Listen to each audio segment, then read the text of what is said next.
Welcome back to my YouTube channel. Make sure to like and subscribe to the channel for more interesting stories like these. Now, let's get into today's story video. When cheating leads to success, but not for the cheater.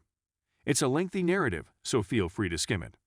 I was searching for it the other day for someone who had requested, and when I found it, I read it and realized how deluded I had gotten with that guy. It made me sad because in the year that followed, I rapidly realized how poisonous our relationship actually was. He made me believe that everything was my fault, that I was weak and incapable of doing anything, that I had terrible agoraphobia to the point that I couldn't leave the home, and that I was scared of being alone. He used this and tormented me on many occasions. He did terrible things to me on a regular basis and gaslighted me frequently. But now I'm free, I'm headstrong, I'm out there, I've gotten a job, I've gotten a lot fitter, I've started college to retake my GCSEs, I'm taking driving lessons. All these things he said I'd never be able to do. I can now walk anywhere and everywhere and take buses I'm unfamiliar with. Trains, not so now, here I am successful. Without that worthless waste of space, who I hear is still doing the same nonsense. No work because he is gaming all day, neglecting his female friend, scrounging money from his mother per end of hours he never bothers with, and so on. I wasn't the issue he painted me as. Unfortunately, it isn't finished yet. Despite the fact that we are divorced, he refuses to sign the clean break agreement and pay his portion of the divorce settlement. What's the point of publishing this? Well, I simply want to emphasize that just because someone cheats doesn't mean the world has come to an end. It may mean that your life is just getting started. Update. So my tale is a difficult one. It began on the 10th of February 2020 when my closest friend of 14 years and her 3-year-old child came to stay with us till she found a new place to live.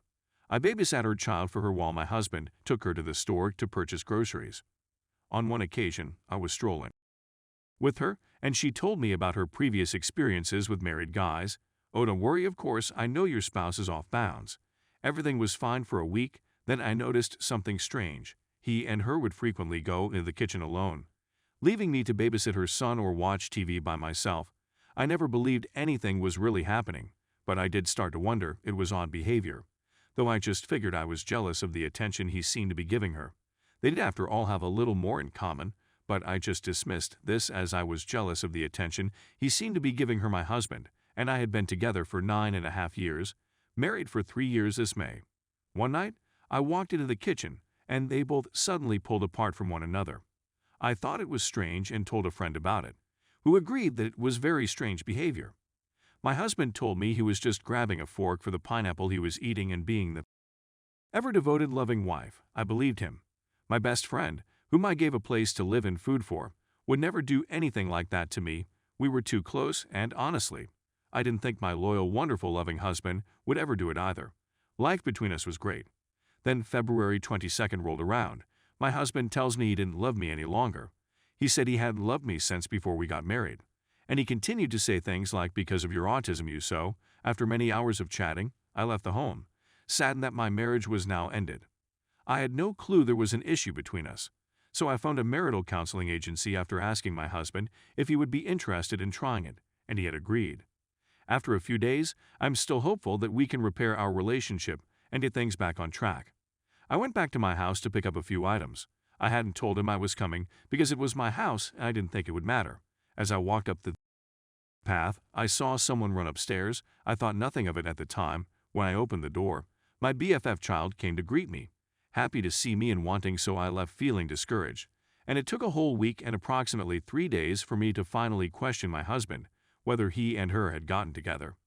These are the messages that followed me. Hey, well, conspiracy theories are circulating a lot as a result of what you and your BFF are doing. Have you been unfaithful to me with her? I'll trust you if you claim you haven't, because I know you wouldn't do anything like that. But are you two a couple? I know it's a silly question to ask, but a lot of people have stated you have, and honestly, I need documentation to say I asked. Lol, even your best buddy felt you were cheating, haha. Husband, who came up with that plot? We've broken up, therefore whatever I've done with anybody now has nothing to do with you, and I didn't cheat on you. Me, a few individuals, my buddy was first to suggest it. I hope you aren't. I realize it's none of my concern, but BFF is like a sister to me. That would be the end of our friendship, but she did that.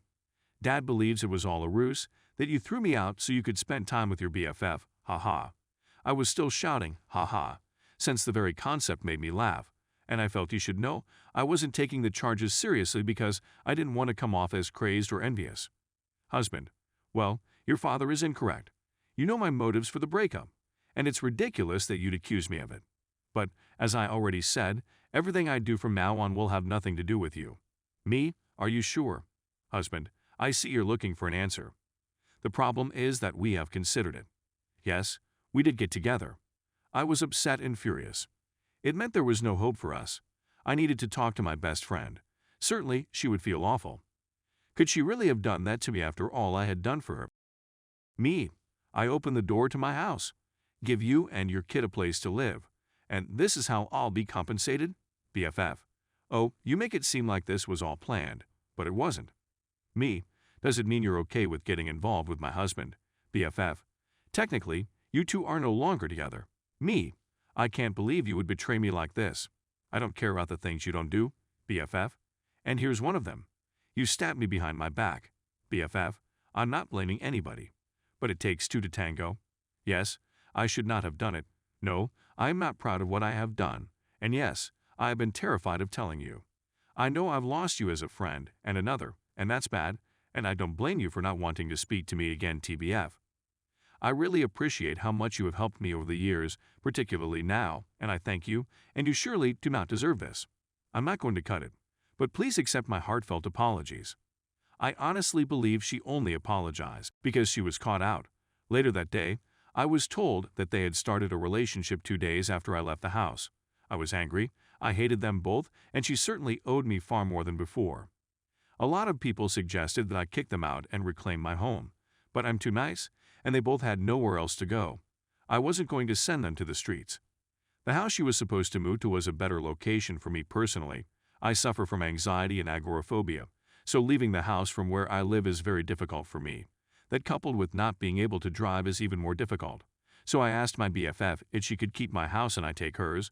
My house is in a better location for her, and since she doesn't have any problems leaving my house to go out places, it would be better for her than me. It was also me, BFF. Would you mind assisting me?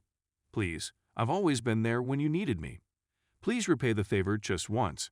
You owe me after all I've done for you. BFF, please. I'm pleading. BFF, please. That is my residence. Me: please, BFF, I offered you my house when you had nowhere else to go. I lost a lot for you, please. I helped you when you needed it the most. I babysat your kid while you were gone. I was a shoulder for you. Please, I gave you my home. Can't you reciprocate? Please, BFF, I implore you. BFF, I'm not giving up that home. It's not fit for our requirements. My house was literally built for families to live in. Me: I did you a huge favor and lost a lot for you. Well, it could be suitable for you. Besides, child will grow. Can't you at least try and find somewhere else downtown? BFF, it isn't you who is homeless right now. I could have demanded you leave after you stabbed me in the back for all the good I did, please. I'm sure your spouse will be more than delighted to assist you in getting the home in the form you want. I'm desperate, and you're not confined like I am. The messages continued. Frankly, I knew she would never say yes, but felt I should point out my entire argument because it would show just how ungrateful and nasty she truly was. She continued to off my house in ways that don't even make sense, saying it wasn't suitable for a child despite the fact the house is in amazing condition. There is literally nothing wrong with the house at all. She even made light of my inability to leave the home. I was stuck. I couldn't go home because my husband said it wouldn't be fair to the child to be in such a tense situation, so I had to stay with my parents. On March 2nd, my husband wanted to meet me for whatever reason, but I was icy to him. I wasn't going to show any mercy, and I definitely didn't plan on taking him back either. But as we sat in the car talking, he began to into my arm and said how much he wanted our lives to return to normal, how much he regretted getting with my BFF and really wanted us to be on good terms, how much he missed me and couldn't sleep knowing I wasn't in his life any longer, so I chose to give him another chance. I didn't make that decision lightly, but I knew I had to be on my guard. He consented to get tested in order to show himself to me. He went right home, broke up with his BFF, and remained at his mother's place for 2 days while my BFF gathered her belongings and departed for her new home, which was far from ready for her and her small kid to live in comfortably. We ended up getting together that night, despite my intention not to. That week was both wonderful and awful for me. I began to love him again, and I spent a lot of time telling him that we were okay and that I thought we could make it. He would simply grin and say he hoped so, but he informed me on one occasion that he still had emotions for BFF. He spent the entire week telling me how much he loved me, how much he wanted me, how much he chose me, and how much he wanted our relationship to work, how he felt bad that he hadn't given our relationship a chance to fix itself, and I believed him. I proved a lot to him, that I could change for him, and I spent the week making sure he knew that. But of course, everything came to an end on March 16th when I returned home and he was behaving strangely. I asked him what was wrong, and he told me then, not texts, "Husband, I should definitely tell you something, but I don't think you'll like it." Me? A sighs, "Well, now that you've said it, you may as well tell me what it is." Husband, "Well, when we broke up, myself and my BFF were seeing each other. She was with me while you were sleeping. I shouldn't have been, but I was startled and furious. I felt he exploited me after I welcomed him back into my life, and I began to weep, despite my best efforts to keep it in check. Something inside of me snapped, and in a flash of wrath, I kicked a box as hard as I could, breaking my toe. I raced upstairs to check on my foot, and my husband followed, then took me back down to put peas on my toes. He then informed me that he and her had been messaging all week about how much they loved each other. More was said, but I can't recall the full discussion, but I do remember him saying, "Well, you wanted me to stay for 1 week to help settle things, and that's what you got." I realized then that he had no intention of remaining with me and was just using me as a temporary residence until BFF home was complete. I stormed to the kitchen and deleted her number from his phone. I texted her telling her off, calling her a name, and telling her to never talk to either of us again. Then I came back to him angry. I was hurt, and I honestly just wanted to hit him. But I'm not a violent person, so I sat down quietly while he went upstairs and started packing his things, telling me he was going to move in with her. The rage built inside me, "Isn't this a great image? It's a shame it didn't mean anything to you." I threw it hard on the ground. The frame but the picture and glass were okay. He became enraged and began approaching me, yelling at me for being so immature. He stormed past me and I followed, picking up another picture. Oh, and this one. "Just after we finished our wedding dance practice, and you're making the flowers for our wedding cake. When I dropped it on the ground, it broke to pieces, strangely symbolic of my heart and how his cruel comments had caused me to. I felt so used and useless that I just started yelling at him. Me, how are you going to do this to me again? You're an evil jerk. I can't use the actual term on here, since I don't like to swear, but he really did make me flip. After I cooled down, I talked to his mother, who backed me and was unhappy that he was doing this because she raised him better than that. So now it's the 18th, and I received a message from him saying I was one step away from being an abusive wife, despite the fact that I never once laid a finger on him or even attempted to, which is laughable because he has hit me in the past and I've never been violent like that in my life. Due to my ADHD, I have had anger problems in the past, but it never led to violence. I was always kind and attended to his needs and was there for him when before all of this occurred. Life with him was wonderful. We seldom fought. We were constantly playing games together and on the same page. We were the sort of couple who could complete each other's sentences. We were planning for children, and my family adored him as if he were one of their own.